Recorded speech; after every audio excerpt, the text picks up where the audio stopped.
सोलह कारण भाय तीर्थंकर जे भये, हर्षेन्द्र अपार मेरु पे ले गए। पूजा कर निज धन्य लख्यो बहु चाव सो, हमहु षोडश कारण भावे भाव सो। हमहु षोडश कारण भावे भाव सो। 16 कारण भावनाओं को भाव से भाने की यहाँ प्रेरणा दी गई। 16 कारण भावनाएं सच में हमारे जीवन को निर्माण करने वाली भावनाएं हैं।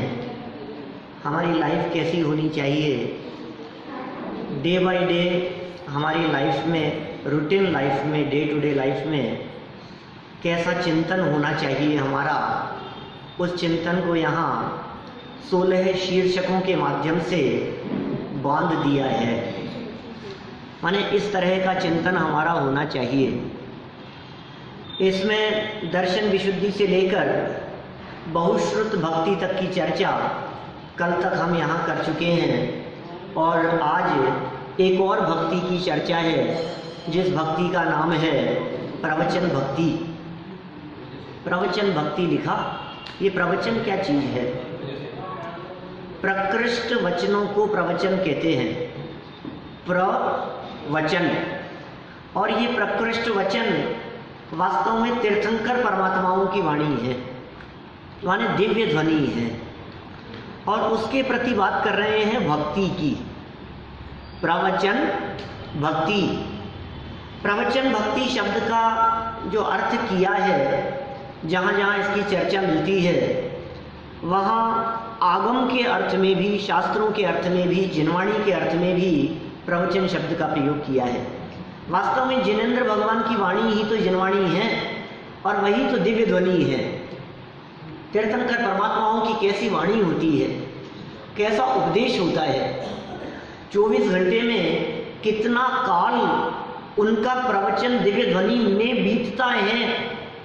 जब हम कभी प्रवचन और पूजन के अंतर की बात करते हैं तो हम बहुत विस्तार से उन बातों को खोलते हैं। यहाँ प्रवचन भक्ति लिखा है भावना, यहाँ पूजन भक्ति भावना नहीं है। क्या था? भक्ति के साथ में तो पूजन शब्द ज्यादा सुटेबल होता है। पूजन भक्ति है, प्रवचन भक्ति। प्रवचन भक्ति का कार्यक्रम है या पूजन भक्ति का कार्यक्रम है, तो ऐसा लगता है जैसे पूजन भक्ति होना चाहिए। गलती से इन्होंने प्रवचन भक्ति दे दिया। ऐसा रंच मात्र नहीं है। क्यों? क्योंकि प्रवचन और प्रवचन के प्रति, माने जिनवाणी के प्रति जो हमारा विशेष अनुराग है, जिनवाणी के प्रति जो हमारा बहुमान है, उसका नाम है प्रवचन भक्ति। तीर्थंकर परमात्मा, उन तीर्थंकर परमात्माओं की वाणी दिन में 3 समय या दिन में 4 समय खिड़ती है, और एक बार में 6 घड़ी। क्या करो? तीर्थंकर परमात्माओं की, भगवान महावीर स्वामी आदि जब साक्षात विराजमान थे तो उनका उपदेश प्रतिदिन दिन में 3 टाइम या 4 टाइम, और हर बार जब भी उपदेश होता था, जब भी दिव्य ध्वनि कीर्ति थी, तो 6 घड़ी के लिए, 6 घड़ी, एक घड़ी होती है 24 मिनट की, तो 24 मल्टीप्लाई बाय 6 144, माने 2 घंटा 24 मिनट। एक बार दिव्य ध्वनि होगी 2 घंटा 24 मिनट, दूसरी बार फिर गिरेगी 2 घंटा 24 मिनट, फिर 2 घंटा 24 मिनट, फिर 2 घंटा 24 मिनट। उपदेश की बात कर रहा हूँ, समव शरण में बैठे हुए तीर्थंकर परमात्माओं का उपदेश। माने 3 टाइम यदि हो तो 7 घंटा 36 मिनट, 7 घंटा 12 मिनट। दिन में 3 टाइम तो मिनिमम होगा ही, 7 घंटा 12 मिनट, और 4 टाइम हो तो 9 घंटा 36 मिनट। आप कल्पना करो, रोजाना भगवान महावीर स्वामी के समव शरण में जाकर दिव्य ध्वनि सुनने वाले लोग कितने समय उनका दिव्य ध्वनि सुनने में बीतता होगा, और कितना समय बचता होगा जिसमें वो पूजन करते होंगे। माने साक्षात भगवान महावीर स्वामी जिस समय विराजमान थे उस समय भी प्रवचन 8 घंटा लगभग, और पूजन मुश्किल से आधा घंटा। इससे ज्यादा कहाँ टाइम मिलेगा?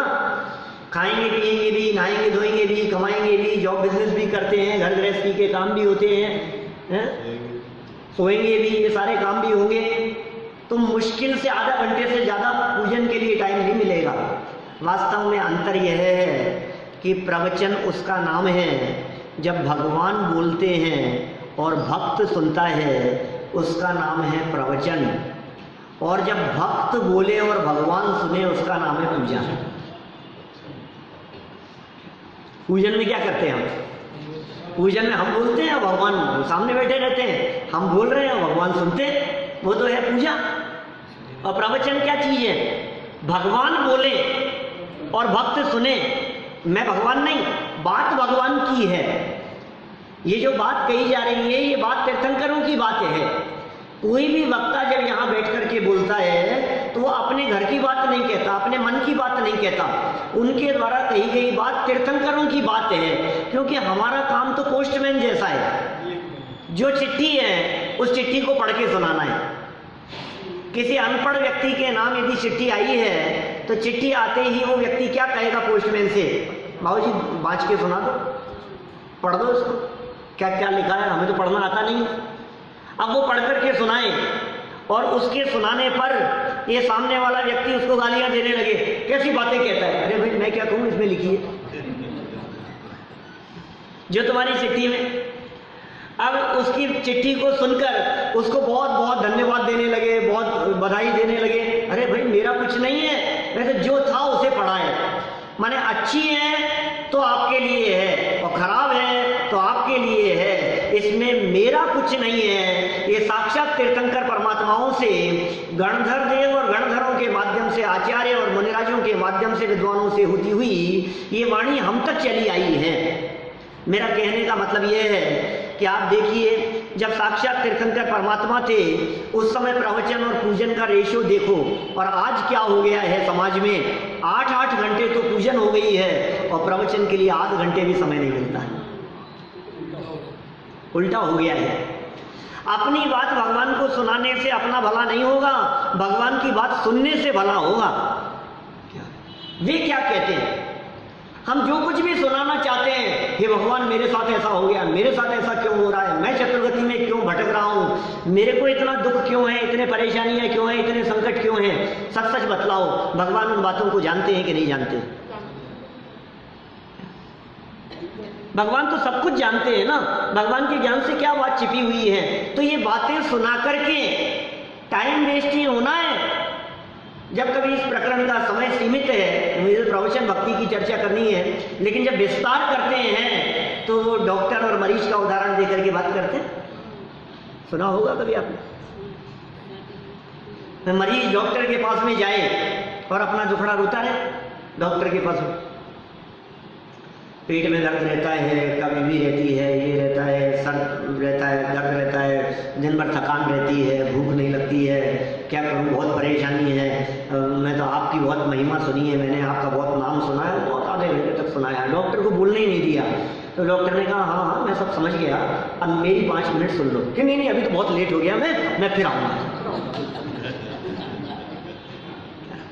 हाँ चला गया। दूसरे दिन फिर आया और दूसरे दिन फिर आकर के क्या कहा डॉक्टर से, वही रामायण जो पहले दिन सुनाई थी ना, सेम रिपीटेशन। पूजा में क्या करते हैं आप? वही भक्ति, वही पूजा, वही पाठ, वही स्तुति, सेम रिपीटेशन। और जब भगवान के द्वारा तेरे संकटों का उपचार करने का प्रसंग आया, जब वो समय आया तो तूने कहा कि नहीं नहीं अभी तो ऑफिस का टाइम हो गया, लेट हो रहा हूं, अभी नहीं सुनूंगा। बोलो कैसे भला होगा? उस मरीज का इलाज कब होगा? वो कितने दिन रोजाना आकर के डॉक्टर को अपना दुखड़ा सुनाए और डॉक्टर की नहीं सुने तो इलाज होगा कि नहीं होगा? ये स्थिति है भाई साहब हमारी। रोजाना आते हैं, घंटा 2 घंटा 5 घंटा 4 घंटा भादवा चल रहा है, 10 लक्षण पर्व चल रहे हैं, अब रोज पूजन और एक पूजा 2, 3, 4 और 6, 8 पूजाएं करेंगे हम, और फिर जब प्रवचन का समझेंगे अब तो लेट हो गए बहुत ज्यादा, अब प्रवचन कैसे सुनेंगे हम? अरे भाई, उपाय तो भगवान बतला रहे हैं कि उनकी वाणी में ये बात कही गई है, उसके प्रति यदि बहुमान का भाव नहीं होगा तो तेरे को दुखों से मुक्ति कैसे मिलेगी? ये प्रवचन है, 6 घड़ी भगवान आखिर क्या बातें कहते होंगे? 6 द्रव्य की चर्चा, 7 तत्व की चर्चा, 50 काय की चर्चा, तुम कौन हो, तुम्हारा क्या स्वरूप है, तुम भगवान कैसे बन सकते हो, तुम्हारे दुखों का अंत कैसे हो सकता है? ये आत्मा अनादिकाल से संसार में परिभ्रमण कर रहा है, लेकिन अनादिकाल के संसार को मिटाने के लिए अनंत काल नहीं चाहिए। क्षण मात्र में आत्म स्वभाव के अवलंबन से तो इन संसार के दुखों से मुक्ति प्राप्त कर सकता है, तो मेरे बगल में आकर के बैठ सकता है। ये बात साक्षात तीर्थंकर परमात्मा समूह शरण में बैठ करके भक्तों को कहते हैं। ये प्रवचन के प्रति भक्त, उसके प्रति बहुमान आना कि ओहो हे प्रभु, तीर्थंकरों के प्रति भी बहुमान, तीर्थंकरों की वाणी के प्रति भी बहुमान। जो बातें यहाँ शास्त्रों में कही गई है, जनवाणी में कही गई है, उसके प्रति कितनी महिमा आती है बताओ। ये बातें यहाँ से सुनने के बाद आप कितने लोगों को जाकर के बतलाते हो कि हमने आज ऐसी बात सुनी थी? ये पल्ला झाड़ करके यहीं उठ जाते हैं अपन। एक मूवी देख करके आए, पिक्चर देख करके आए, पूरे रास्ते उसकी चर्चा करता है। जिससे फोन पे बात करे उसको उसके बारे में बताता है। 2-4 दिन उसी की चर्चा दिमाग में घूमती है। किसकी महिमा आ रही है? उस मूवी की। सबको कहता है देख के आना, और कहता है औरों को देख के आना, अरे बड़ी जबरदस्त है बहुत, और स्टोरी सुनाता है, आगे से आगे बताता है। भाई साहब, उससे आपका भला नहीं होने वाला है।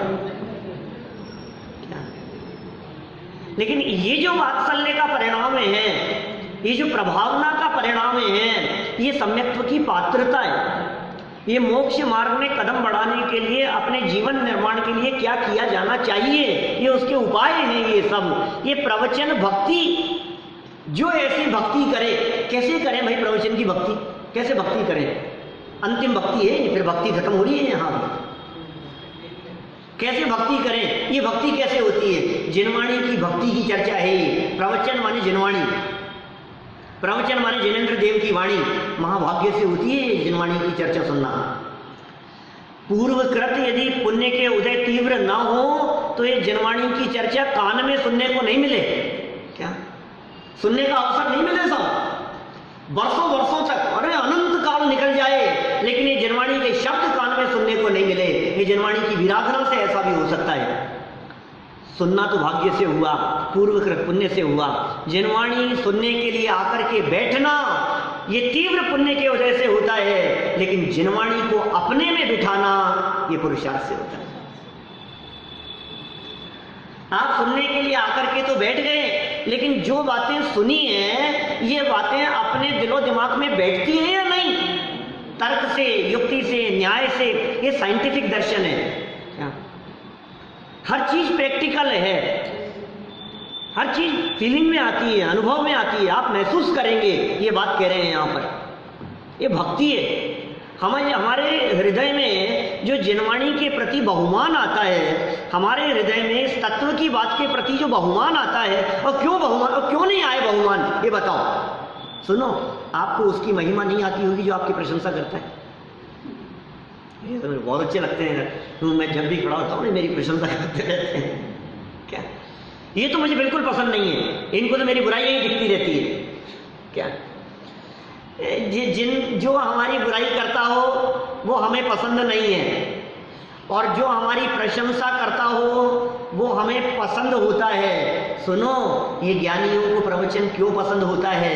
क्योंकि इस प्रवचन में ज्ञानी जीव अनुभव करते हैं कि मेरी प्रशंसा चल रही है। ज्ञानी निरंतर इस बात का अनुभव करते हैं, यहां जो प्रशंसनीय चर्चाएं चल रही है, ये प्रशंसा किसी और की नहीं है। ये जो आत्मा के गीत गाए जा रहे हैं, ये जो आत्मा की महिमा बतलाई जा रही है, ये जो आत्मा की शक्तियां और उसका गुणानुवाद किया जा रहा है, ये किसी और की नहीं, ये मेरी महिमा है। साक्षात तीर्थंकर परमात्मा 100 इंद्रों की हाजिरी में गणधर देव की उपस्थिति पंक्ति में किसी और के नहीं मेरे गीत गाते हैं, मुझे उस प्रवचन की भक्ति क्यों नहीं होगी, उस प्रवचन की महिमा क्यों नहीं आएगी? बोलो, क्यों नहीं आएगी उस प्रवचन की महिमा? आनी ही चाहिए। और असली महिमा कब आएगी? जब प्रवचन में कही गई बात को श्रद्धा के लेवल पर स्वीकार करेगा तो सच्ची महिमा होगी। अरे मजा आ गया, मजा आ गया, बहुत अच्छा, बहुत अच्छा, ये काय की महिमा है? फिर जीवन में कितना उतारा, स्वीकार किया, कितना किया उसको? उसको जीवन में उतारने की भावना है या नहीं है? नहीं, वो तो कोई बात नहीं, लेकिन मजा बहुत आता है सब। क्या कुछ भी कहो, अच्छा बहुत लगता है। अरे ऐसे अच्छे अच्छे से काम नहीं चलेगा। ये प्रवचन की नहीं, प्रवचन भक्ति की चर्चा चल रही है। ये प्रवचन सुनने की नहीं, ये प्रवचन सुन करके जीवन बदलने की चर्चा चल रही है। सुनने को कम मिले, उतरे ज्यादा, उतरे ज्यादा।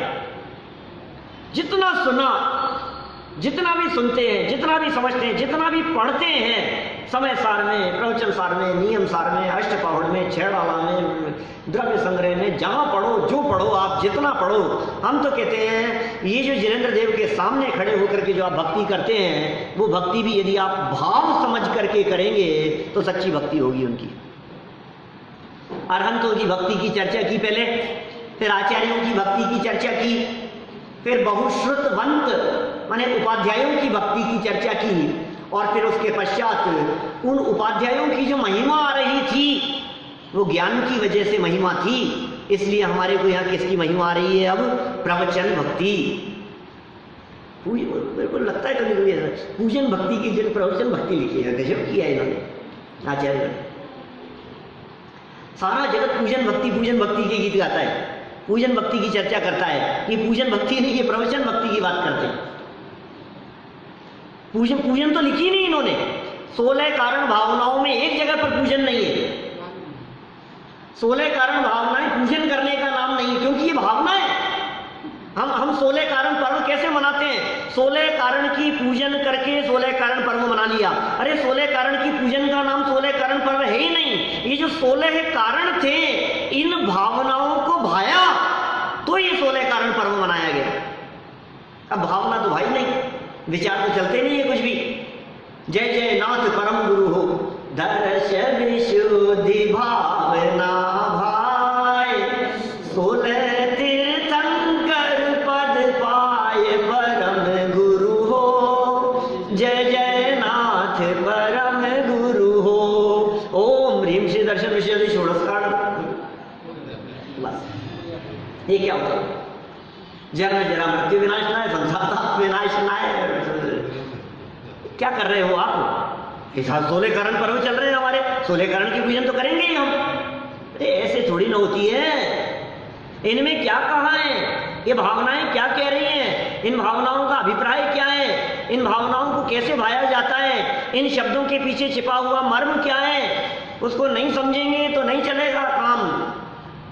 जीवन बदल जाता है जब हृदय से मुनिराजों के प्रति महिमा आती है, उपाध्याय आचार्यों की का बहुमान आता है, जब जनवाणी का बहुमान आता है, जब साक्षात अनंत परमात्मा के प्रति भक्ति की भावना होती है, जब गुणेषु अनुरागे अपने गुणों के प्रति जब प्रीति का भाव होता है, जब इन सब की भक्ति के प्रति भक्ति करते हुए इनके द्वारा उपदेशित तत्व को समझते हैं, तो फिर ये भावनाएं सफल हो जाती है, ये काम हो जाता है। ये काम हमारे को करना है, कठिन काम नहीं है, काम बहुत सरल है। देखो क्या कह रहे हैं, परम आनंद की दाता है ये प्रवचन भक्ति। प्रवचन को सुनना ही प्रवचन भक्ति है। 16 कारण का विधान करो ना आप, तो ये प्रवचन भक्ति भावना के लिए अर्घ भी होगा। 16 कारण विधान में, पूजन में तो समुच्चय अर्घ है, सामूहिक है। अब ये प्रवचन भक्ति के लिए हमने अर्घ चढ़ा दिया। ओम ह्रीम श्री प्रवचन भक्ति भावनाएं अर्घम निर्वपामी थी, प्रवचन भक्ति भावना के लिए अर्घ चढ़ा, वो भी सब भक्ति प्रवचन भक्ति के लिए अर्घ चढ़ा दिया हमने। अरे असली भक्ति होती प्रवचन सुनना। जितने लोग आस पड़ोस के, क्योंकि यहाँ तो कितने मंदिर हैं, यदि आस पड़ोस में देखो तो 50 मंदिर मिलेंगे आपको। 1-2 किलोमीटर 2-3 किलोमीटर के एरिया में ये चौकड़ी और 70 मंदिर है। लो बोलो आप, कदम कदम पे मंदिर है, जुड़े हुए मंदिर हैं। आप मंदिरों में यदि प्रातः जाकर के देखो तो आपको कितने लोग आज की तारीख में अभी 16 कारण की पूजन करते हुए मिलेंगे, लेकिन उनसे पूछो ये प्रवचन भक्ति क्या होती है, बहुश्रुतवंत भक्ति क्या होती है, इसका क्या मतलब है, मैं नहीं मालूम कुछ भी। 16 करण मना रहे, 16 करण पर भी चल रहे और पूरे महीने भर करेंगे 16 करण की पूजन। पढ़ो जरा क्या कहते हैं ये प्रवचन भक्ति। नहीं तो यहाँ से बात तो पढ़ दी है मैंने पूरी, फिर भी लाइन पढ़ देता हूँ ऊपर से। कहाँ से पढ़े, दोनों ही पढ़ दो, दोनों लाइनें। प्रवचन भक्ति करे जो ज्ञाता, लहे ज्ञान परमानंद दाता।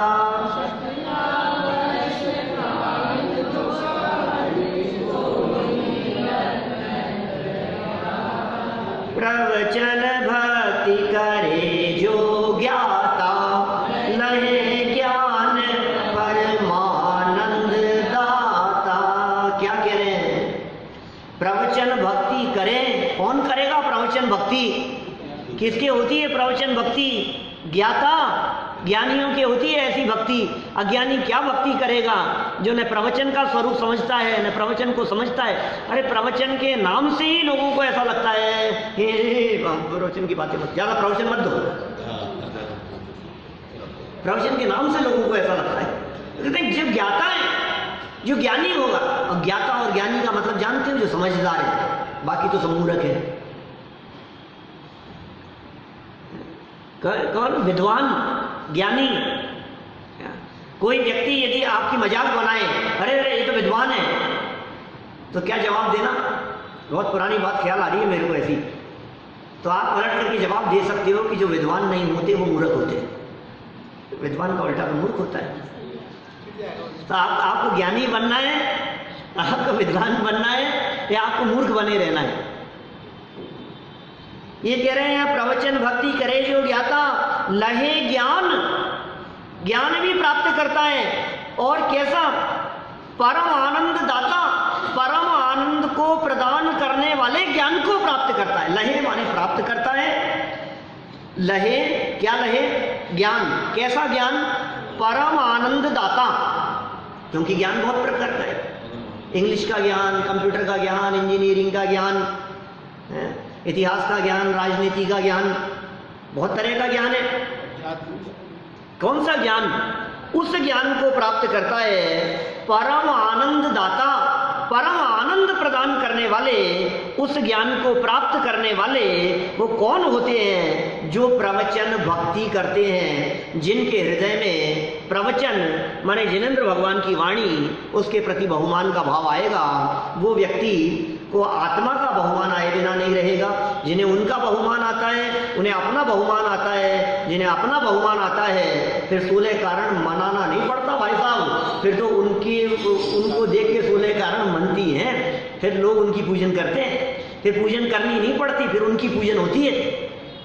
क्या हम यहाँ पूजन करने वालों की बात नहीं कर रहे, हम तो यहाँ ऐसी चर्चा कर रहे हैं कि आपकी पूजन होने लगे। बोलो पूजन करना अच्छा लगता है कि आपकी पूजन हो वो अच्छा लगेगा।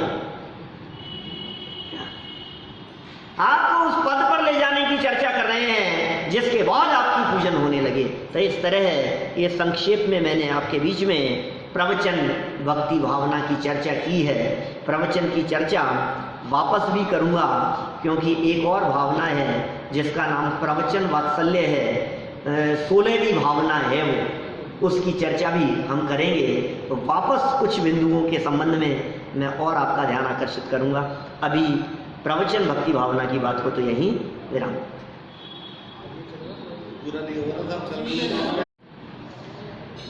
16 कारण भाई तीर्थंकर जे भये, हर्षेंद्र अपार में रुपे ले गए।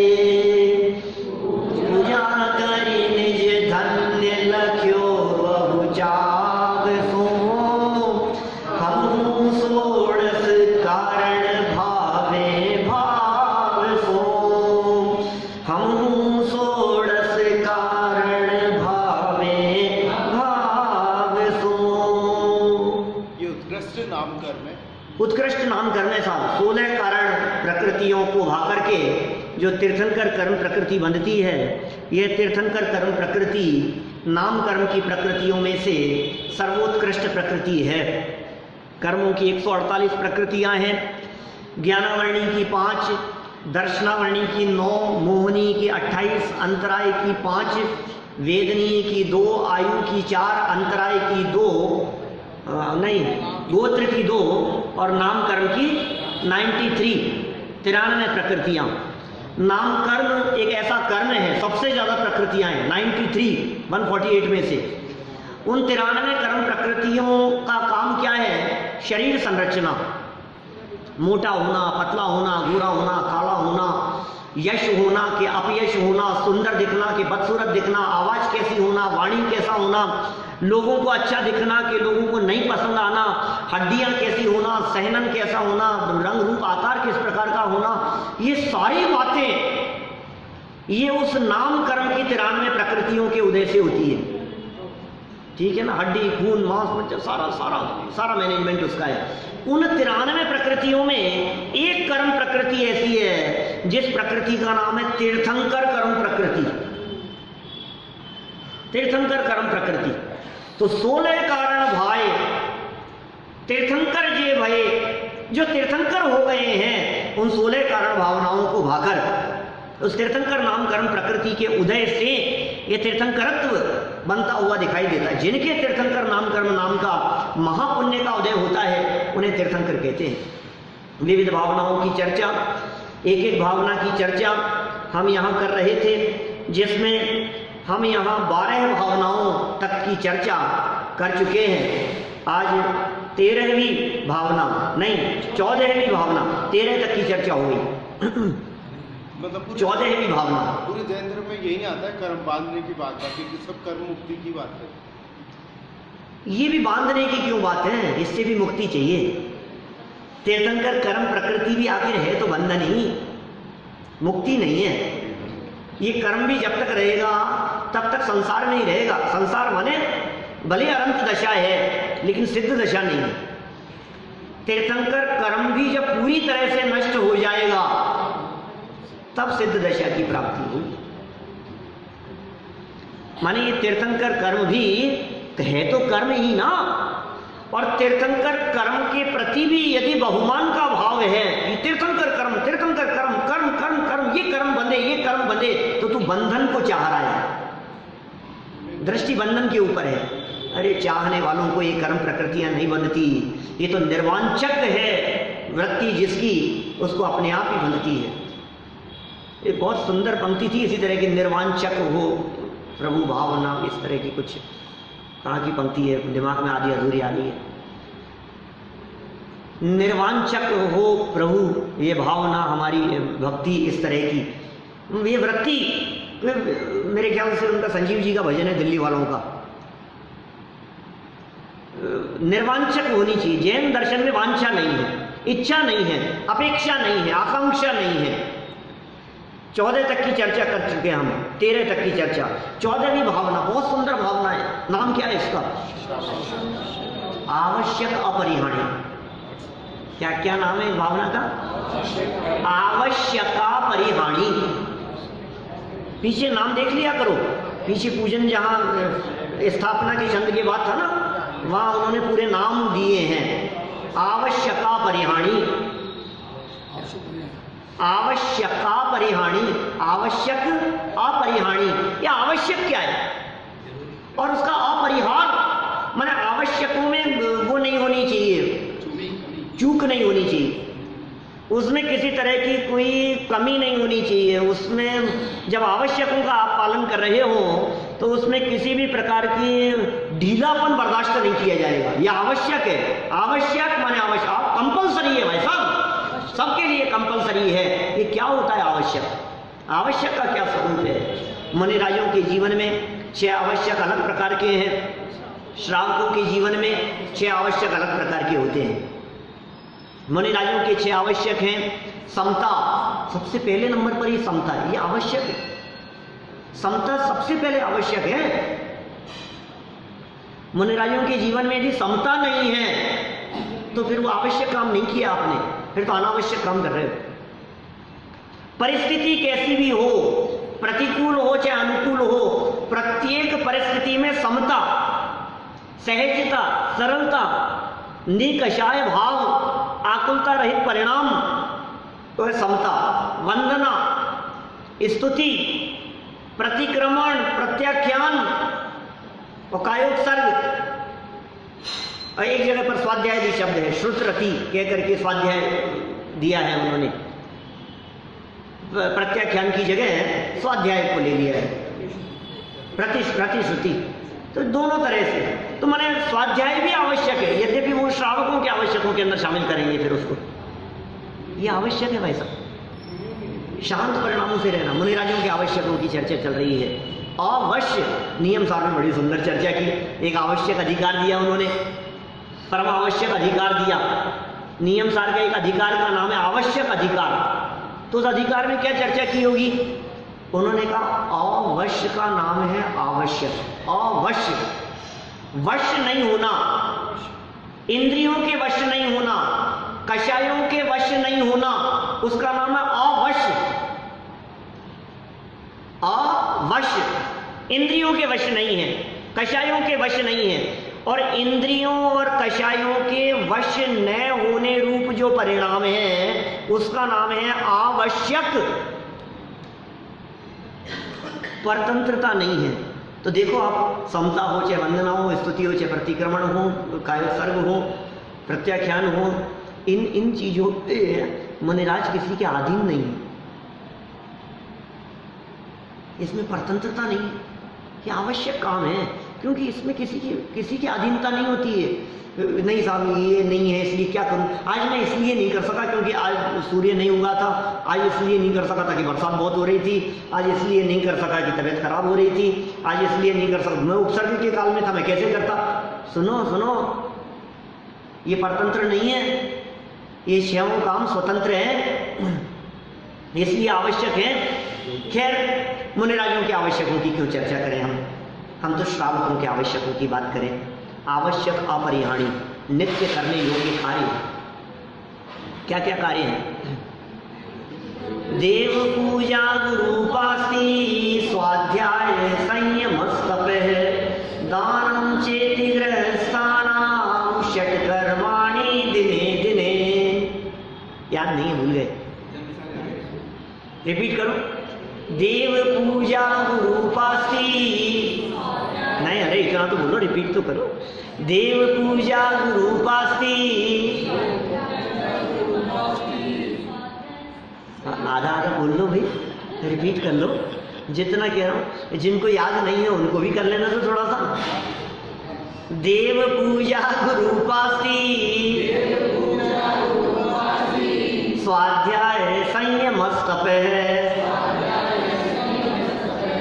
दानं चेति गृहस्थानां षट्कर्माणि दिने दिने। छह आवश्यक है ये। देव की पूजा, जिनेंद्र देव की पूजा क्या है ये? आवश्यक। आवश्यक जिनेंद्र देव की पूजन ये आवश्यक है। गुरु उपास्ति, गुरु की उपासना, भगवान की पूजन हो, गुरु की उपासना हो। देव पूजा, गुरु की उपासना। स्वाध्याय कब करना? 10 लक्षण में कि नहीं साहब 10 लक्षण का ही तो हम तो पूरे भादवे कर रहे हैं।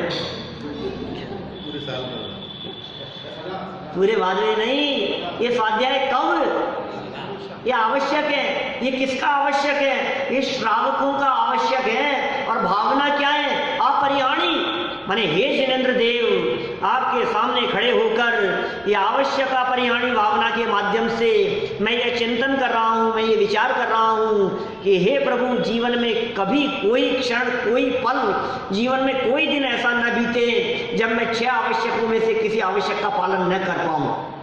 ये भावना है हमारी, ऐसी भावना भरे हैं हम।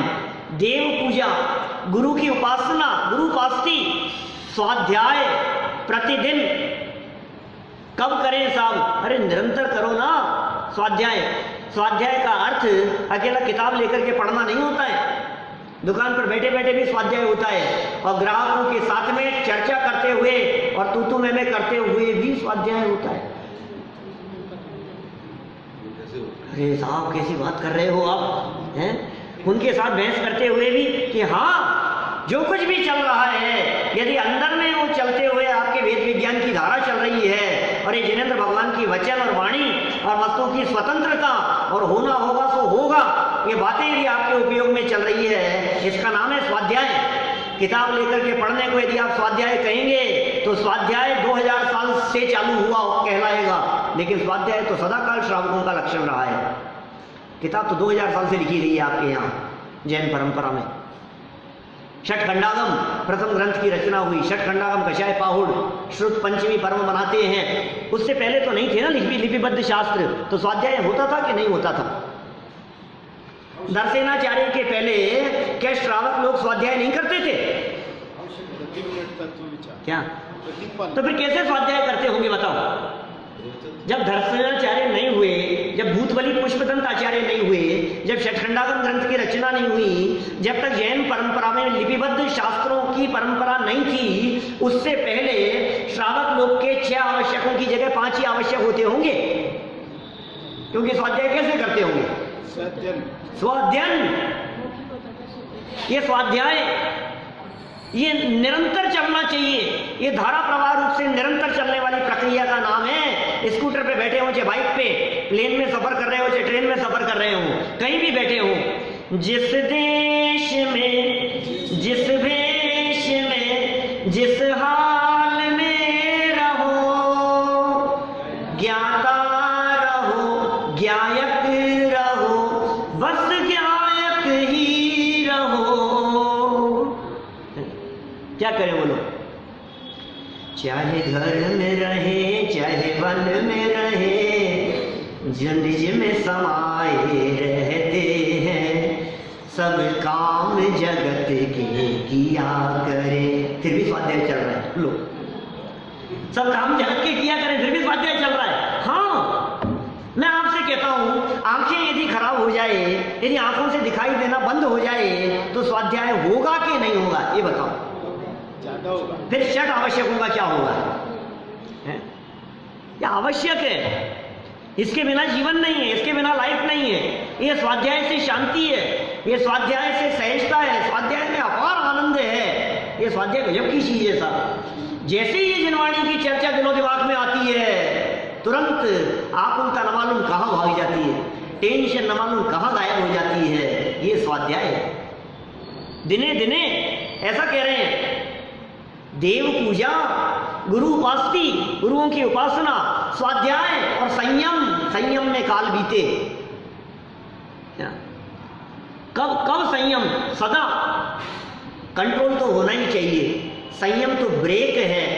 संयम के बिना का जीवन बिना ब्रेक की गाड़ी के समान है। दुर्घटना होगी और विनाश को प्राप्त होगा यदि संयम नहीं है तो। ये संयम प्रतिदिन जितना भी नियम हो, जितना भी संकल्प हो आपका, वो संयम है। 4 हो गए। क्या क्या हुए दीपेश जी? संयम, अब तप और फिर दान। बहुत अच्छे नाम याद है आपको। क्या तप कौन सा आ गया नंबर संयम के बाद? तप। तप माने क्या है? इच्छा निरोध तप है। रोजाना कोशिश करें आप अपनी इच्छाओं को रोकने की। अपने में कितनी पावर है, अपनी विल पावर को चेक करने के लिए कभी कभी क्या मनपसंद चीज बनी हो और आधे पेट खा करके उठ जाए, कभी कोशिश कभी कभी करो तो सही। कभी कभी आज टीवी नहीं देखेंगे, आज मोबाइल का उपयोग नहीं करेंगे, आज मोबाइल दूर रखा रहेगा, किसी का फोन आएगा तो उठा करके सुन लूंगा, इसके अलावा बिल्कुल नहीं उपयोग करूंगा। क्या क्या जरूरी होगा तो किसी को फोन मिला लूंगा, लेकिन ये नहीं कि सीने से चिपकाए रखूंगा मोबाइल को। आप कंट्रोल, कभी कभी तो कुछ समय के लिए, तो अभी 2 घंटे के लिए मेरा त्याग है। ये तप है, ये संयम है, इच्छा निरोधक तप है। हमने उत्तम तप नहीं, शक्ति तय तप भावना के दिन भी उसकी थोड़ी बहुत चर्चा की थी। माने कंट्रोल अपने आप के ऊपर। आप क्या कंट्रोल कर सकते हैं, आप किस प्रकार अपनी इच्छाओं को रोक सकते हैं। आज तो बहुत मन हो रहा है, मौसम बहुत अच्छा हो रहा है, पकौड़ियाँ बन जाए, बन गई कि नहीं आज तो नहीं खाऊंगा। क्या क्या कह रहे हो आप? ये क्यों उठपटांग काम कर ऐसा उल्टा सीधा उपदेश मत। अरे भाई मैं तो कह रहा हूँ कि आप सोचिए ऊटपटांग कुछ भी बातें आप किस तरह से कंट्रोल कर सकते, चेक कीजिए अपने आप को। बात ये नहीं है कि आपने उसे रोका, बात ये उसको रोकने के बाद में आप कितने सहज और शांत रह पाए, उससे चेक होगा। भाई नंबर कितने मिलेंगे, फिर एग्जाम तो हो गया, अब एग्जाम के बाद में नंबर कितने मिले, फिर चेक भी तो खुद करना पड़ेगा। कितनी आकुलता हुई, कितनी टेंशन हुई, अरे यार मैं भी अच्छा क्या करके फंस गया। नहीं भैया, इच्छा को रोकना उसका नाम है तप। और लास्ट के ये रोजाना दिने दिने कह रहे हैं, बादमे में नहीं, अष्टमी के दिन नहीं, 14 के दिन नहीं, रोजाना जितना आप कर सको, कितना कर सकते हैं आप, सेल्फ कंट्रोल जिसे कहते हैं, इच्छा निरोध तप है, रोजाना होना चाहिए जीवन में। श्रावक के जीवन में रोज किए जाने योग्य कार्य। और दान प्रतिदिन, अरे भाव रोजाना किसको दान देंगे, भावना तो भाव रोजाना, जो जैसा संभव हो, कुछ भी निकले आपकी जेब से, आपके हाथ से, एक मुट्ठी चावल आप रोजाना ला करके जिन मंदिर में समर्पित करें, आपके हाथ से निकला है कुछ, 10 का नोट आपने गुल्लक में चढ़ाया है, आपके हाथ से कुछ निकला है। और सुनो, जिनेंद्र देव की पूजन जो भक्ति भाव से करते हैं, समझ कर करते हैं, 6 आवश्यक उसके जीवन में अपने आप पल जाते हैं। जिनेंद्र देव की पूजा में 6 आवश्यक पल जाते हैं। जिनेंद्र देव की पूजा में देव की पूजा तो है ही, गुरु की उपासना है या नहीं है, बोलो। भगवान की पूजन में गुरु की उपासना है या नहीं है, देव शास्त्र गुरु की पूजन है। और इतना ही नहीं, जय जय नाथ परम गुरु हो, गुरु ही नहीं परम गुरु भी शामिल हो गए उसमें, देव पूजा गुरु उपासना। अच्छा, उस पूजन में स्वाध्याय है या नहीं है। यदि आप पूजन की पंक्तियों को गहराई से समझते हुए पढ़ रहे हैं तो स्वाध्याय भी हो रहा है। आप उन पंक्तियों का अर्थ समझते हुए, उन पंक्तियों का मर्म समझते हुए पढ़ रहे हैं तो स्वाध्याय हो रहा है साथ में। और जितनी देर आप पूजन कर रहे हैं, आप संयम से रह रहे हैं क्या। और पूजन करते समय यदि आपके मन में लौकिक किसी प्रकार की आकांक्षा और इच्छा नहीं है, अनिच्छुक होकर के यदि आपने पूजन की है, वो तप भी हो गया। और जो सामग्री समर्पित की है, क्या षट कर्माणि दिने दिने, नित्य प्रति श्रावक के जीवन में ये 6 आवश्यकों का पालन होना ही चाहिए। ये क्या कह रहे हैं, पढ़ लो लाइन यहां से, क्या लाइन कही जा रही है, प्रवचन भक्ति से पढ़ो वापस, क्या लाइन है। प्रवचन भक्ति करे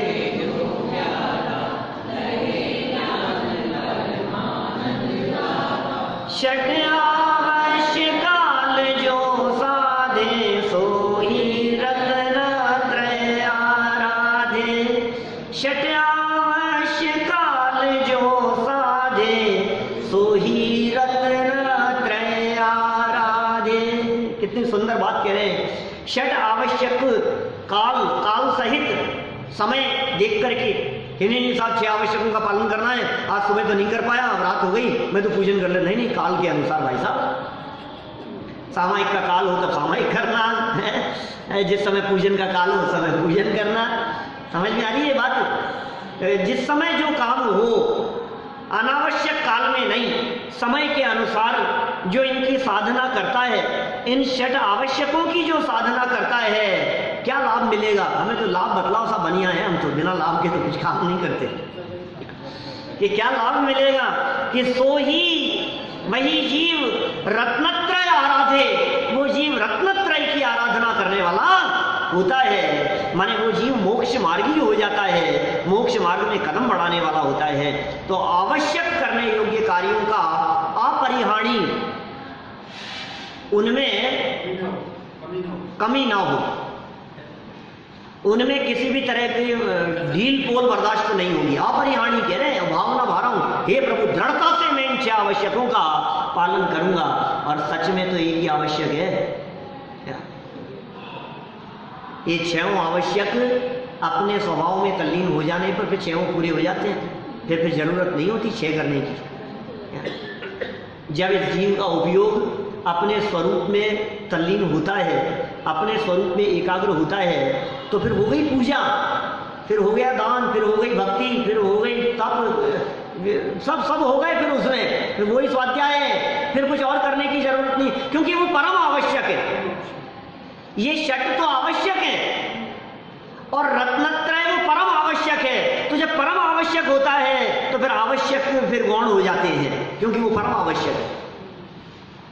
तो आवश्यक कार्य क्या हैं? प्रतिदिन करने योग्य षट आवश्यक बतलाइए कि नहाना, ब्रश करना, रोजाना, क्योंकि यही करते हैं हम तो रोजाना प्रतिदिन, जिनमें कमी नहीं होती। अरे भाई ये है आवश्यक। शरीर की सफाई के लिए यदि शरीर के 6 आवश्यक हो सकते हैं, देह संबंधी 6 आवश्यक हो सकते हैं, तो अंदर की सफाई के लिए ये 6 आवश्यक श्रावक के जीवन में प्रतिदिन होने ही चाहिए। और जो जीव इन 6 आवश्यकों का पालन करता है, जो इनकी आराधना करता है, वो जीवांत काल में रत्नत्रय से संपन्न हो जाता है। और हम सभी अपने स्वभाव का अवलंबन लेकर के उस रत्नत्रय रूप परम आवश्यक का पालन करते हुए इन आवश्यकों के पालन की भावना भाएं। इसी भावना से मैं बात को यहीं विराम देता हूं।